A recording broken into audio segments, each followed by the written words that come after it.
दोस्तों, गद्दी के सेवादार चैनल पर आपका हार्दिक स्वागत है। आज हम बात करते हैं कि कैसे पता करें कि हम जो पूजा कर रहे हैं उसे देवीय शक्ति ग्रहण ना करके कोई नकारात्मक शक्ति ग्रहण कर रही है, या फिर यूँ कह लो कि जिस देवता की पूजा पाठ आराधना उपासना मंत्र जाप भोग प्रसाद दीप बाती हम कर रहे हैं वह उस देवता को प्राप्त ना होकर के किसी भूत प्रेत जैसी आत्मा को प्राप्त हो रहा है। इसका हमें कैसे पता लगेगा? क्या वो संकेत होंगे? कौन से लक्षण हमें हमारे घर परिवार में देखने को मिलेंगे? रात्रि में सोते समय हमको कैसे कैसे दृश्य दिखाई देंगे तथा हमारे आर्थिक जीवन पर इसका क्या प्रभाव पड़ेगा? ऐसे ही तमाम रहस्यों को मैं आज इस वीडियो के माध्यम से बताने वाला हूँ। इसलिए एक एक शब्द को ध्यान से सुनना तथा पहली बार मेरे चैनल पर आए हैं तो गद्दी के सेवादार चैनल को सब्सक्राइब जरूर कर लेना। कभी कभी क्या होता है दोस्तों, हमारे घर में भूत प्रेत या फिर कोई नकारात्मक शक्ति इतनी ताकतवर होती है जिन्हें हम कोई देवीय शक्ति समझ करके लगातार पूजते चले जाते हैं, जिसकी वजह से वह और ताकतवर होती चली जाती है। अब चूंकि वह नकारात्मक शक्ति है तो वह नकारात्मक प्रभाव तो दिखलाएगी ही, इसलिए हमारे घरों में दिक्कत बढ़ने लग जाती है और एक ऐसा वक्त आता है कि हम व्यक्तिगत तौर पर आर्थिक रूप से इतने कमजोर होते चले जाते हैं कि एक एक पैसे और एक एक दान के लिए तरस जाते हैं। उस समय आपको उन देवी देवताओं पर भी गुस्सा आता है जिनकी आप 2-2 4-4 घंटे पूजा किया करते थे। आपके मन में यही बात घूमने लग जाती है कि कोई भगवान नहीं होता, सब कुछ बेकार है। जितना मैंने इनकी पूजा की उतनी ही समस्याएं मेरे जीवन में घटने के बजाय बढ़ती चली गई, जबकि भगवान की पूजा पाठ सेवा करने से तो मेरी समस्या खत्म होनी चाहिए थी, फिर आखिर बढ़ क्यों गई? आखिर ऐसा क्यों हुआ? क्या हम पूजा पाठ को गलत तरीके से कर रहे थे जिसके कारण कोई देवदोष लग रहा था, या कोई भूत प्रेत देवी बनकर पूजा पाठ जप तप भोग प्रसाद दीप दान ग्रहण कर रहा था? और यदि कर रहा था तो हमें कैसे पता लगेगा कि घर का देवता बनकर के बाहर का भूत प्रेत जो भोग ले रहा है, और यदि भूत प्रेत ले रहा है तो उसे हटाना क्यों जरूरी है, जिससे कि हम इन सब समस्याओं से मुक्त हो सकें? तो दोस्तों, पहले जान लेते हैं ऐसे 6 लक्षण जिनसे पता चलता है कि घर में पूजा लेने वाली शक्ति कोई देवीय शक्ति है या कोई प्रेत शक्ति है। यदि कोई प्रेत घर में पूजा ले रहा है तो दोस्तों उसको हटाना जरूरी होता है, उसको निकालना व नष्ट करना बहुत जरूरी होता है, क्योंकि यदि आप उसको अपने घर से नहीं हटाएंगे, नहीं नष्ट करेंगे तो वह धीरे धीरे तुम्हें और तुम्हारे घर को तरह तरह हर तरीके से नष्ट कर देगा।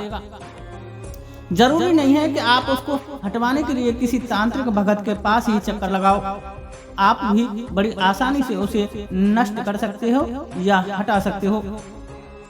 या फिर आपके घर का कोई पूर्वज प्रेत बन करके पूजा ले रहा है तो उसे भी आप खुद देवीय शक्ति या उसकी नकारात्मक ऊर्जा को सकारात्मक में बदल सकते हो, वो भी बड़ी आसानी से मेरे द्वारा बताए कुछ उपायों को कर करके।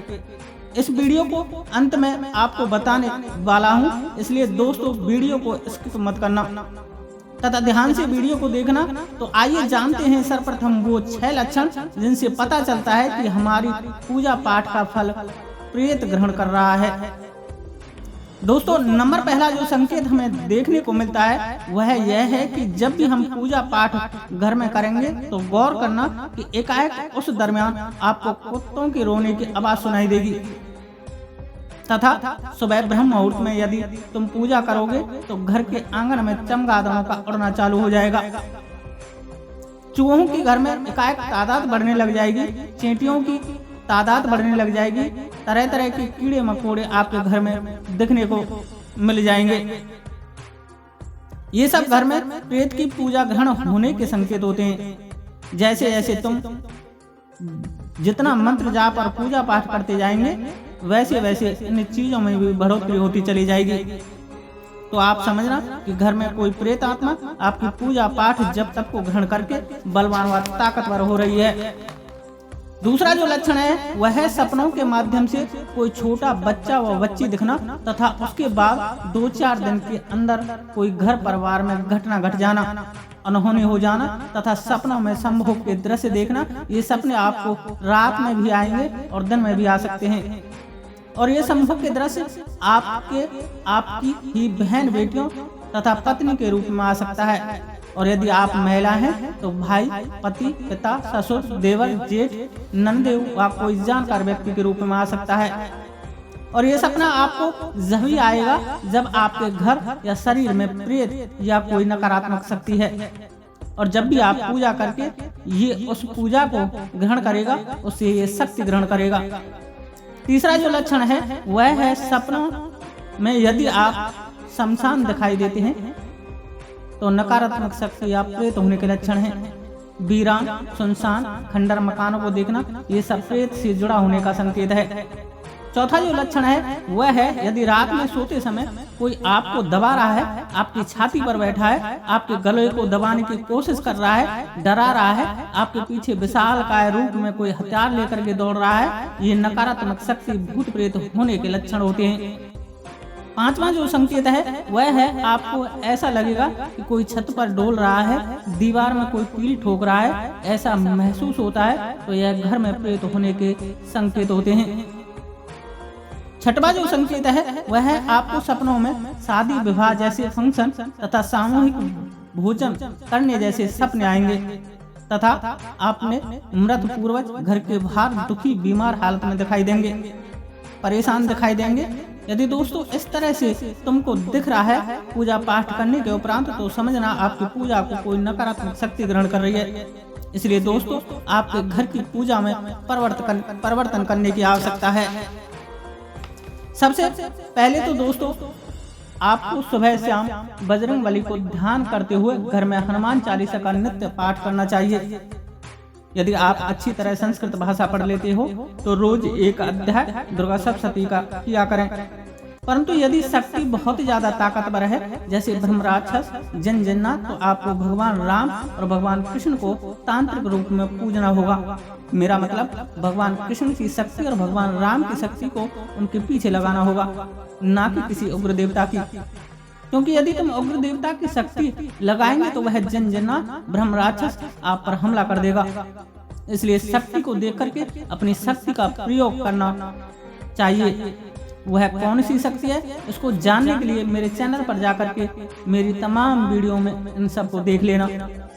वहाँ पर भूत, प्रेत, जिन्नात, चुड़ैल, खबीस, ब्रह्मराक्षस, डायन, इन सब के बारे में मैंने बता रखा है तथा इनकी क्या क्या निशानियां होती हैं वह सब विस्तार से मैंने समझा रखा है। इसलिए दोस्तों पहले तो यह पता करो कि आपके घर में आखिर है कौन सी प्रेत आत्मा और कितनी ताकतवर है, क्योंकि रोग समझे बिना इलाज असंभव है। इसलिए रोग व बीमारी का पता करो। अब मान लो तुम्हारे घर में ब्रह्मराक्षस है तो तुम या इस पूरे YouTube पर ब्रह्मराक्षस को हटाने के लिए हनुमान जी, माता काली, भगवान भैरव या 10 महाविद्याओं में से किसी का प्रयोग बताते हैं और आप करते भी हैं, जिनके कारण आपको बहुत बड़ी हानि उठानी पड़ सकती है और उठानी पड़ती भी है, क्योंकि वह भी विद्याधारी होता है, चाहे वो जिन्न हुआ चाहे वो ब्रह्मराक्षस हुआ। ये अपने आप में इतने ताकतवर होते हैं क्योंकि ये उन मंत्र और विद्याओं को पहले से जानकार होते हैं। वह आपके सभी मंत्र बल, तंत्र बल को पल में काट देगा। इसलिए दोस्तों यदि आपके घर परिवार में ब्रह्मराक्षस है तो आपको भगवान राम की शक्ति का प्रयोग करना चाहिए, क्योंकि इस जगत में यदि कोई सबसे बड़ा ब्रह्मराक्षस था तो वह था रावण, और रावण को भगवान राम ने ही हराया था, वरना हनुमान जी को तो उसने अपने दरबार में बांध लिया था अपने मंत्र बल के प्रभाव से। इसलिए दोस्तों मेरे द्वारा आपको कोई भी उपाय चाहिए तो पहले आप यह देखो कि आपके घर में किस तरह की शक्ति पूजा ले रही है। इस संसार में ऐसा कुछ भी नहीं है जिसका हल ना हो। मैं जानता हूँ कि बहुत से भाई अपने जीवन में इन सब शक्तियों से हार मान करके चुप बैठ गए होंगे, परंतु दोस्तों यदि तुम इसका हल नहीं ढूंढ कर गए तो आपकी आने वाली पीढ़ियों को भी ये सब भोगना पड़ रहा होगा। इसलिए शत्रु व बीमारी को कभी भी हल्के में नहीं लेना चाहिए, इनको उत्पन्न होते ही ठिकाने लगा देना चाहिए, नहीं तो ये आपको ठिकाने लगा देती हैं। और दोस्तों उम्मीद की किरणों को कभी भी नहीं छोड़ना चाहिए, एक छोटी सी किरण भी आपको रास्ता दिखा देती है। आप जब भी मुझसे मदद मांगेंगे मैं हर पल आपकी मदद करने की कोशिश करूंगा। आज के लिए इतना ही। वीडियो अच्छी लगी हो तो लाइक करें, शेयर करें तथा इन सब नकारात्मक शक्तियों को आप खुद निकाल सकें, ऐसे उपाय जानने के लिए चैनल को सब्सक्राइब जरूर कर लें। मैं सही बोल रहा हूँ दोस्तों, इन सब को आप खुद निकालेंगे, बस शक्ति लगाना और चलाना आना चाहिए, जो कि मैं आपको आगे की वीडियो में बताऊंगा। जय श्री राधे, जय श्री कृष्णा, जय माता की, जय गद्दी के सेवादार की।